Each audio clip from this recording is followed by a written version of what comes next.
우리가 잘 알다시피 디모데전서는 사도 바울이 성령의 감동하심을 입어서 에베소 교회에서 목회하는 디모데에게 쓴 편지이고, 또한 에베소 교회에 있는 그 성도들에게 쓴 편지입니다. 우선적으로는 디모데에게 쓴 편지고, 그 다음에 또한 물론 에베소 교회 성도들에게 쓴 편지입니다. 왜냐하면 에베소 교회 성도들도 함께 이 편지를 읽게 되어 있기 때문에 그렇습니다.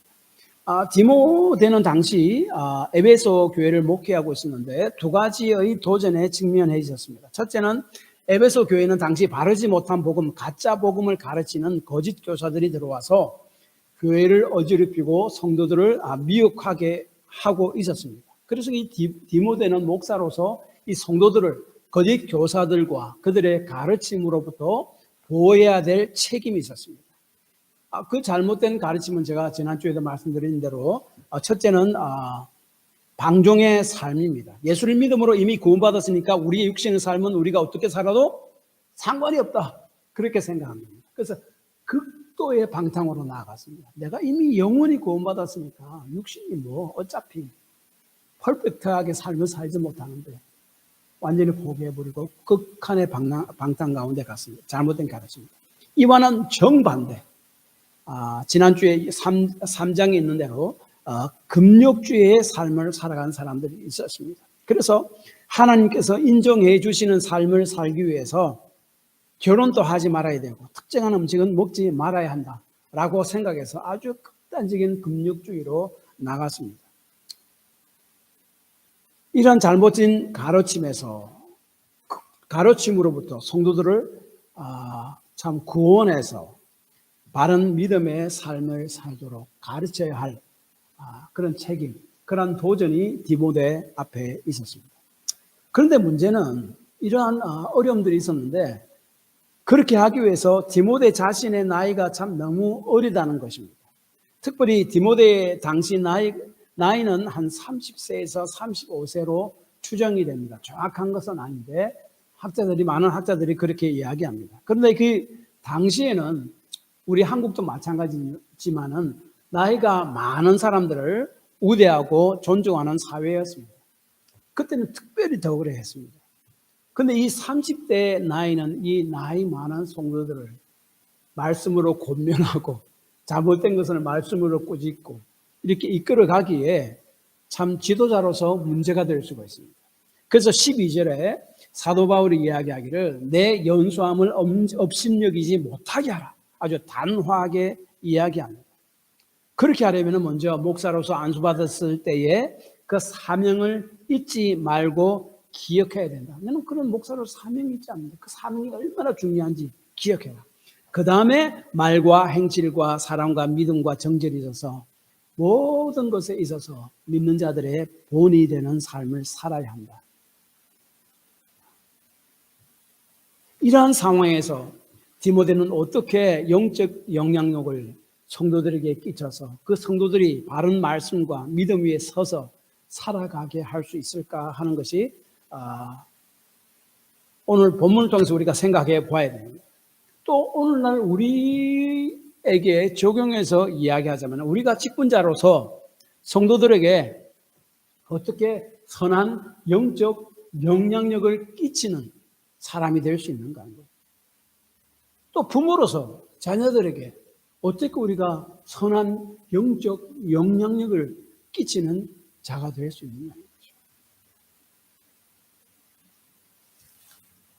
이것에 대해서 말씀하는 것이 오늘 본문 말씀입니다. 그래서 다른 사람들을 바른 믿음으로 인도하려는 하기 위해서 영적 영향력을 가져야 하는데 그러기 위해서는 먼저 자신이 하나님 말씀을 믿고 따르는 경건의 연습을 매일매일 해야 하는 삶을 살아야 한다 하고 말씀하는 것이 6절에서 10절까지 전체 말씀입니다. 먼저 하나님께서는 바른 말씀을 믿고 전하는 자를 영적으로 강건하게 만드신다. 이 말이 무슨 말인가 하면 이렇습니다. 6절에 보십시오.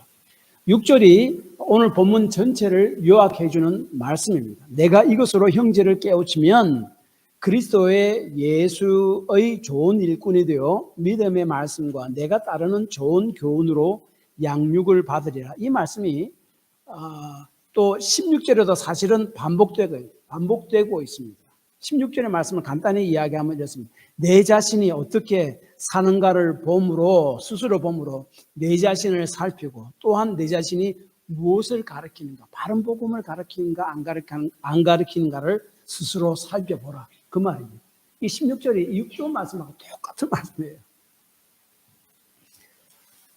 그래서 이 6절 말씀은 성도들에게 바른 말씀을 가르치라라고 말씀하면서, 그 말씀이 성도들이 아니라 말씀을 가르치는 디모데 너 자신을 양육할 것이다 라고 이야기합니다. 6절 보십시오.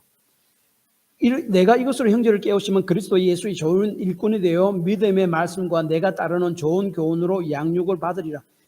가르치면은 그 가르침을 받는 자, 성도들이 양육을 받는다는 말이 아닙니다. 디모데가 말씀을 가르치잖아요. 근데 그 자신이 가르치는 그 말씀으로 디모데 자신이 양육받는다는 말이에요. 다시 말하면은 내가 하나님의 말씀을, 바른 말씀을 성도들에게 지금 가르치려고 준비하고 기도하고 연구하고 그래서 가르치잖아요. 가르치기 전에 하는 말이 뭡니까? 그 말씀으로 자기 자신을 먼저 가르치는 거예요.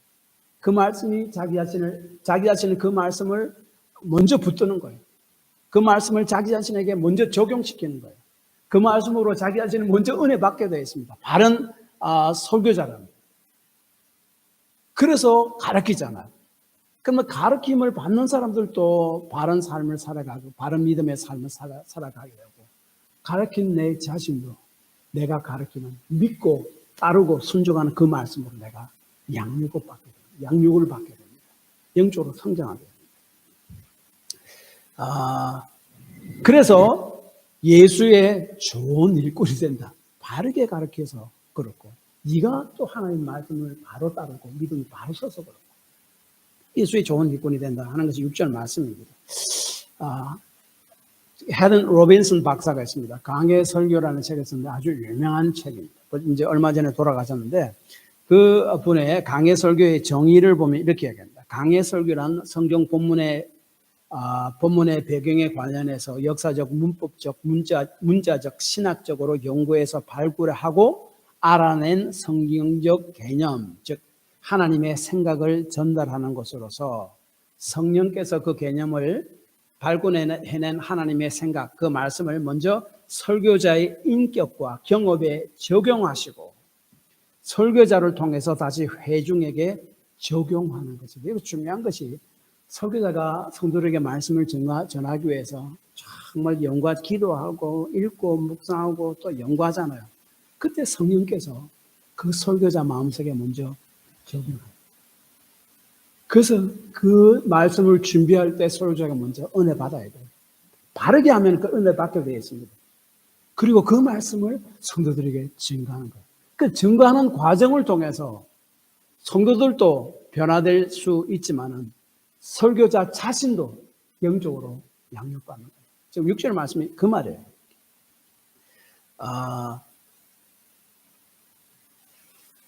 그러므로 설교자에 있어서 정기적으로 설교하는 것들도 설교자를 위해서 사실 필요한 일입니다. 어떤 나이 많은 미국 목사님이 있었는데, 그분이 나이가 많아서 이미 은퇴했습니다. 그런데 은퇴해서 설교할 수도 없잖아요. 그런데 매주마다 설교 한 번씩 꼭 준비를 한대요. 자기 자신의 영적 건강을 위해서 그렇게 한다고. 또 제가 아는 목사님, 이번에 제가 그 사모님 장례식 치르러 제가 코네티컷 얼마 전에 갔다 왔는데, 그 목사님도 지금 88세입니다. 매주마다 설교 한 번씩 오라 하는 곳도 있지만은 항상 설교해야 되는 것은 아닌데 매주마다 설교를 준비를 한대요. 요즘은 시편을 가지고 계속 준비를 한대요. 그 준비를 통해서 하나님께서 그 설교자 자신을 양육시키는 거예요. 여러분, 전도도 마찬가지입니다. 전도도 그냥 우리가 사람들에게 우리 교회 오세요, 그게 아니에요. 전도할 때 예수님이 누구신가를 사실 좀 이야기를 해야 돼요. 그럼 내가 믿는 예수가 누군가를 그 사람에게 이야기해야 됩니다. 그렇게 하려면은 예수님에 대해서 내가 정리를 하잖아요. 정리가 됩니다. 그 이야기를 사람들에게 함으로써 내가 믿는 바가 더 확고하게 되고 내가 믿는 바를 더 확신하게 됩니다. 그래서 그 전도 행위 자체가 전도하려고 내가 복음을 어떻게 전할까라고 생각하고 준비하는 과정에서 그 말씀이 내 자신을 먼저 양육시키게 됩니다. 그래서 전도를 통해서 내 자신의 믿음이 더 확고하게 됩니다. 여러분. 실제 해보십시오. 그렇게 됩니다. 하나님께서 바른 말씀을 전하는 자들을 결국 영적으로 강건하게 만드십니다. 그 말씀을 준비할 때 먼저 그 말씀을 듣고 순종하기로 결심함을 통해 먼저 은혜를 받게 하고, 그래서 말씀을 전한 자는 먼저 그 말씀을 통해서 은혜 받도록 하고, 그래서 그것으로 양육하는 것이 하나님의 계획이요, 생각이요, 플랜입니다. 그렇게 하기 위해서 경건을 연습해야 된다라고 이야기합니다. 그래서 허탄하고 망령된 신화를 버리고 경건에 이르기를 연습하라. 여기에 이 말이 뭔가 하면 신앙적이지 않고 쏟기 쉬운 사람에게만 어울리는 신화는 거부하라. 거짓 가르침을 거부하라. 제가 어떤 영어 성경인가 모르겠는데 그 영어 성경에 그렇게 번역되어 있습니다. 여기 망령되고라는 말이 신앙적이지 않은 불경건한 그런 말입니다.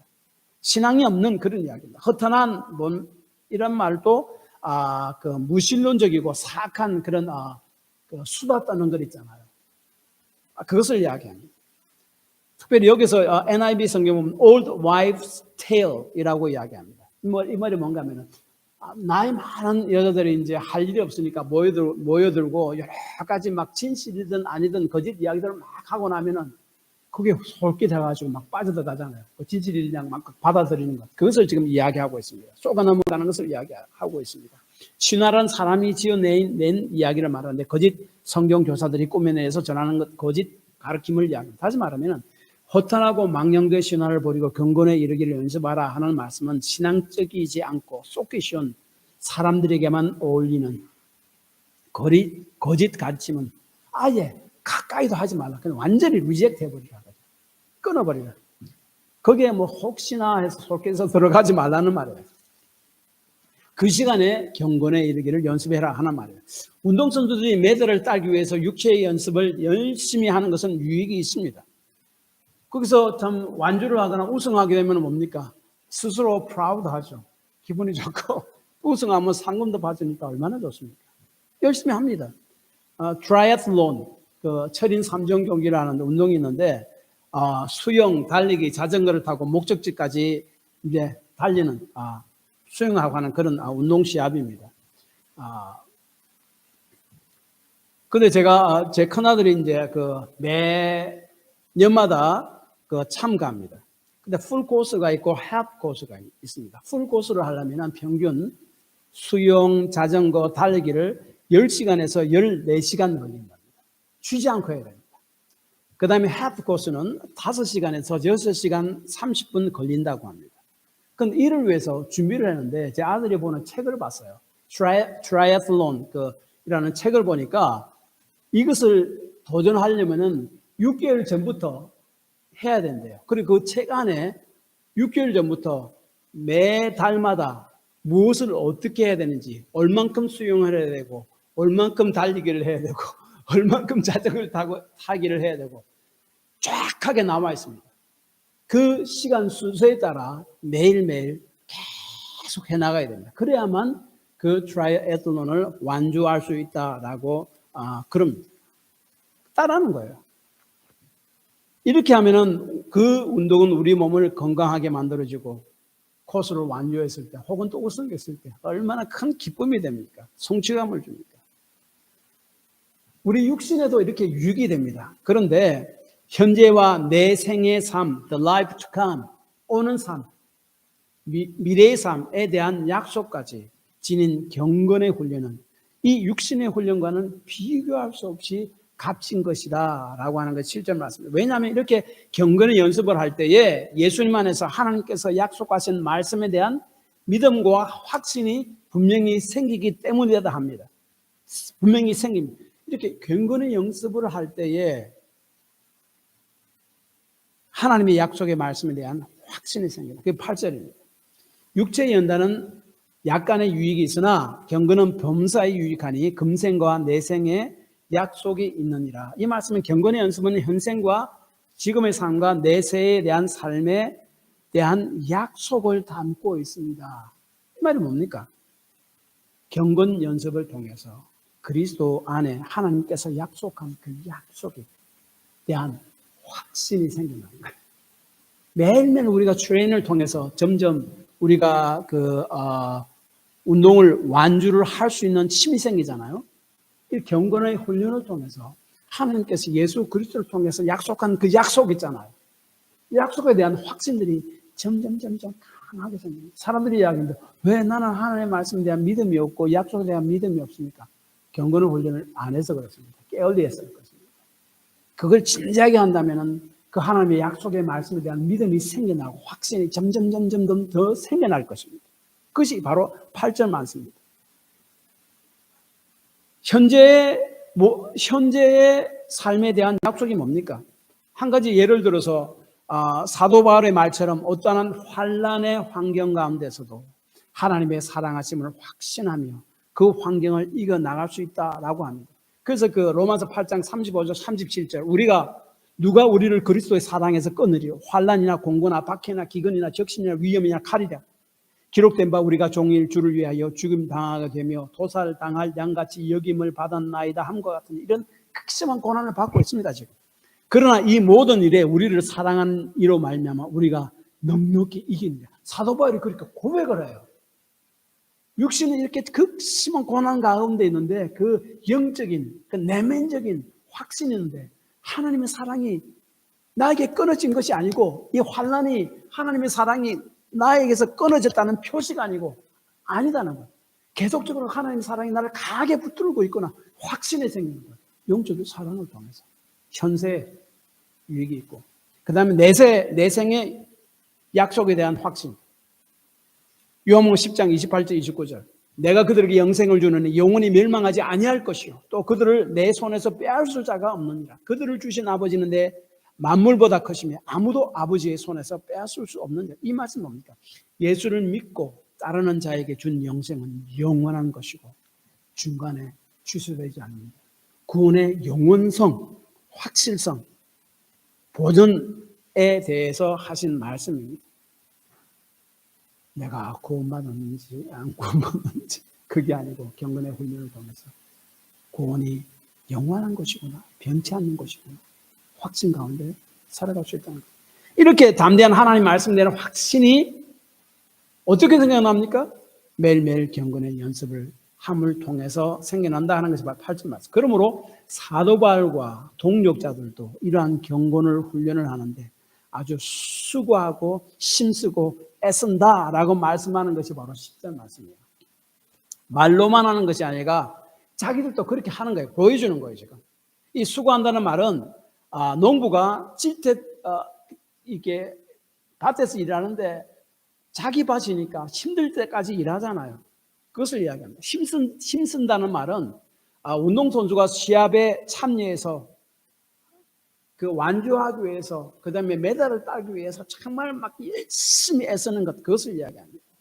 그렇게 수고하고 애쓰는 것은 우리의 소망을 살아계신 하나님께 두미니 살아있는 하나님입니다. 다시 말하면 이 하나님에 대한 확신이 생기는 말입니다. 그래서 이 말이 사실은 8절에 약속을 붙든다, 약속에 대한 확신이 생긴다 하고 같은 말입니다. 그러니까 경건의 훈련을 통해서 살아계신 하나님에 대한 확신이 생기고 하나님께서 예수 그리스도를 통해서 주신 그 약속에 대해서 확신이 생깁니다. 그래서 이 땅의 삶이 얼마나 힘들어도 하나님의 사랑에 대해서 의심치 않고 이겨나가게 돼. 구원에 대한 확신으로 살아나가게 된다. 오늘날로 바꾸고 말하면 그런 이야기예요. 그러면 경건을 연습하는 구체적인 방법이 뭔가? 먼저 12절. 말과 행실과 사랑과 믿음과 정절에서 믿는 자들이 본이 되어야 된다. 자신의 말씀과 믿음대로 살지 않는 사람은 아무도 안 따릅니다. 그렇잖아요. 내가 말은 이렇게 해놓고 그대로 내가 지키지 않는데 그 사람은 누가 따르겠습니까? 따르지 않습니다.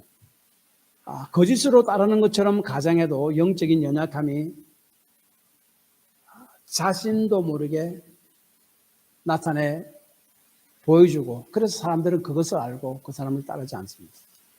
그러면 영적인 영향력을 발휘하고 싶다면은, 그래서 주께서 주신 사역을 충실히 감당하고 싶다면은, 사람들에게 영향력 있는 사람이 되고 싶다면은, 자녀들에게도 영향력 있는 사람이 되고 싶다면은, 먼저 자신이 하나님의 말씀을 따라 신실히 사는 자가 되어야 된다. 그게 경건의 훈련의 하나의 방법입니다. 그렇게 할 때에 보이지 않는 영적 영향력들이 그 삶을 통해서 일부러 하려고 하지 않아도 저절로 나타나게 될 것이다 라고 이야기합니다. 고대 그리스도의 철학자였던 아리스토텔레스, 여러분 다 아시죠? 들어봤죠? 아리스토텔레스.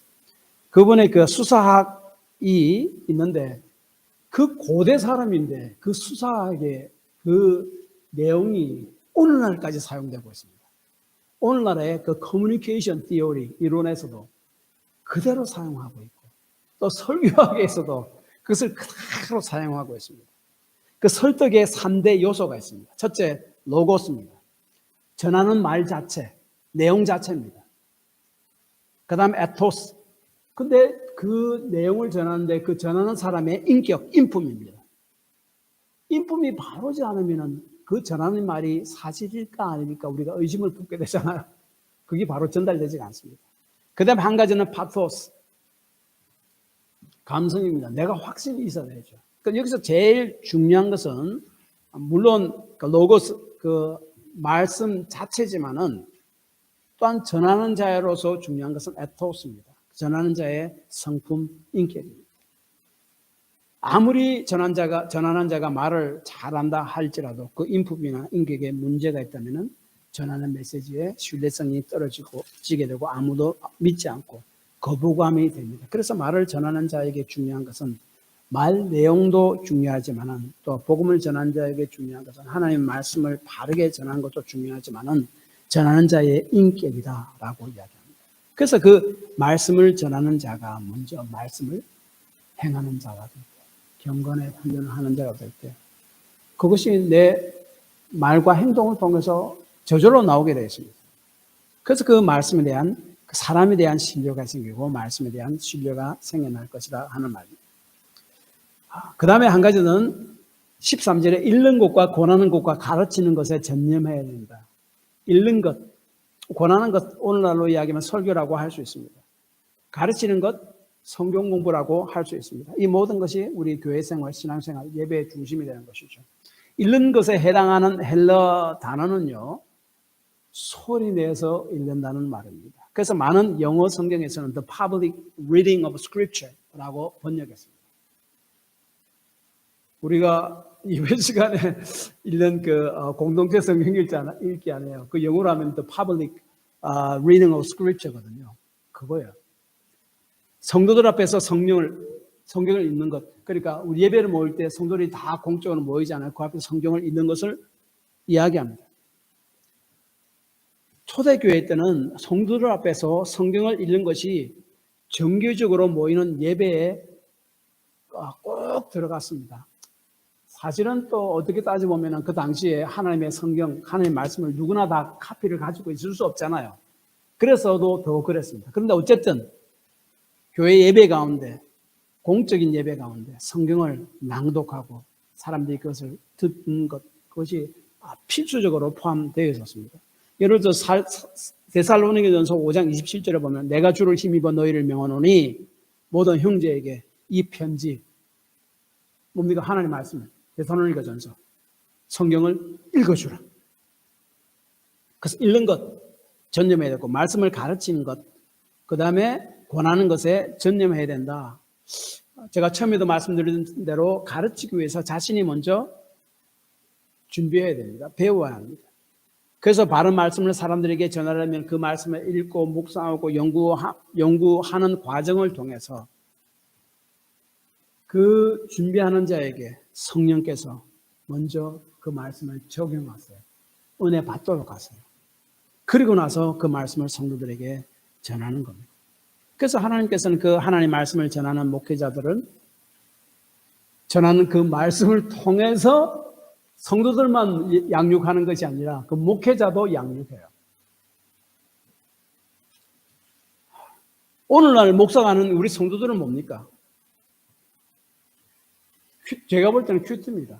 하나님 말씀을 읽고 묵상하고 또 하나님께서 이 말씀을 통해서 내게 주신 바가 뭔가 그것을 가지고 쓰는 겁니다. 그걸 통해서 하나님께서 나를 양육시켜요. 저는 이제 개인 성경 연구를 큐티를 가서 해서 이제 또 오랫동안 적고 있는데 요즘에는 좀 그것이 좀 뜸해졌습니다만은 옛날에 열심히 한 거 쭉 제가 봤거든요. 그때 제가 보니까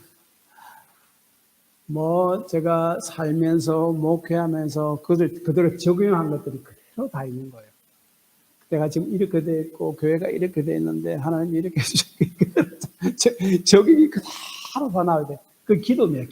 기도로 가는 거예요. 이것이 경건의 훈련을 하게 되는 거예요. 그래서 이 말씀을 가르치는 것, 이게 전념하는 것, 그것이 바로 또한 우리 성도들에게서는 큐티를 하고 그것을 내가 적는 것, 적음을 통해서 내가 이렇게 말씀을 듣고 집중할 수 있죠.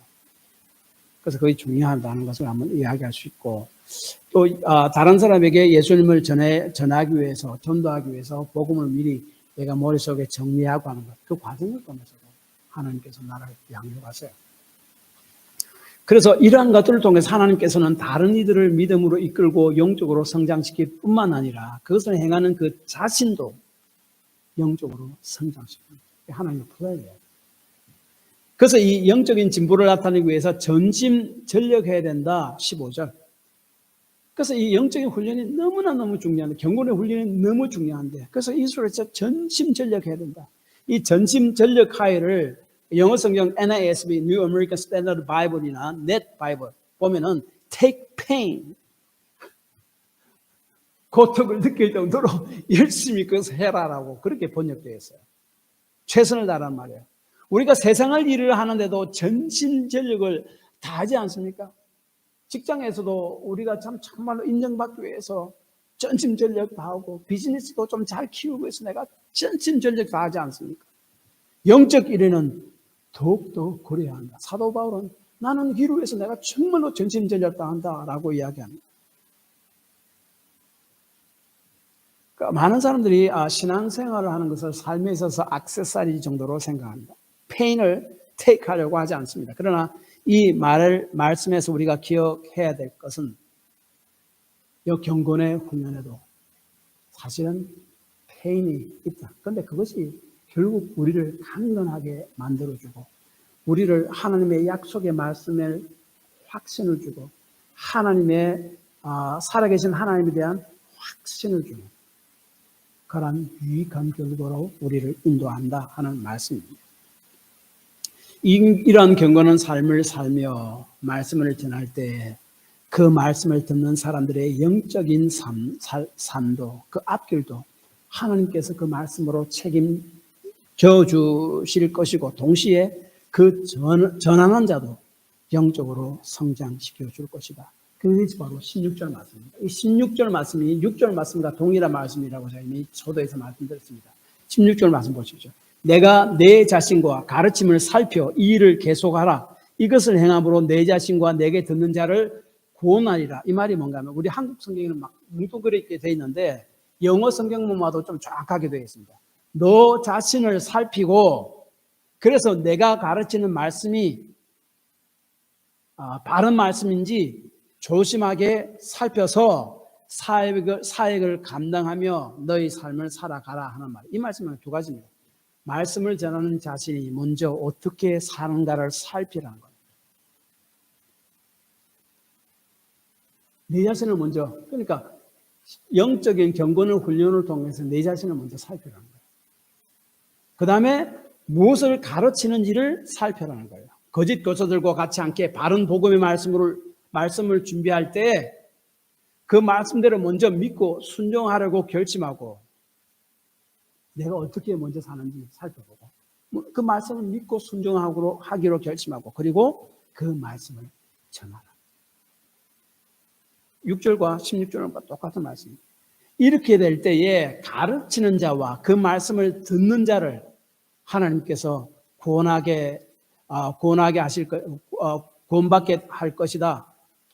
말씀을 전하는 자와 듣는 자를 구원하게 되리라 라고 16절에 이야기합니다. 여기서 구원하리라는 말은 실제로 안 믿는 자가 예수를 믿게 돼서 구원받게 되는 그 말이 아닙니다.